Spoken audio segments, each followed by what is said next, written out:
ناس كتير بعتت لي وكانت بتسالني وبتقول لي هي ايه افضل ماسكه للدركسيون، او ايه الماسكه الصح اللي امسك بيها الدركسيون عشان اعرف اسيطر عليه واعرف اسيطر على العربيه. كنت دايما بقول لك ان انت لو عايز تمسك الدركسيون بشكل كويس فالمفروض ان انت بتمسكه بايدك الاتنين وبتمسكه اكنها ساعه كده، فبتمسكه الساعه 10 و10 دقايق. يعني ايه الساعه 10 و10 دقايق؟ يعني انا ايد دلوقتي بتتحط اكن الساعه دلوقتي 10، وايد تانية بتتحط اكن الساعه 10 دقايق.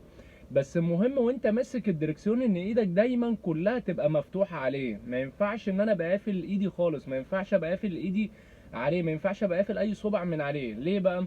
لان في اللحظه ديت انت هتبقى ماسكه بقوه جامده، زائد ان انت لما تيجي تلف الدركسيون هتيجي تلف كده، خلاص انا ايدي اتنت، ايدي مش قادره تلف اكتر من كده. طب انا جاي الف الناحيه التانيه برضو ايديا بتتنى بسهوله. لكن انا لو ايديا مفتوحه وعايز الف الدركسيون فانا هقدر الفه كتير كده او كده.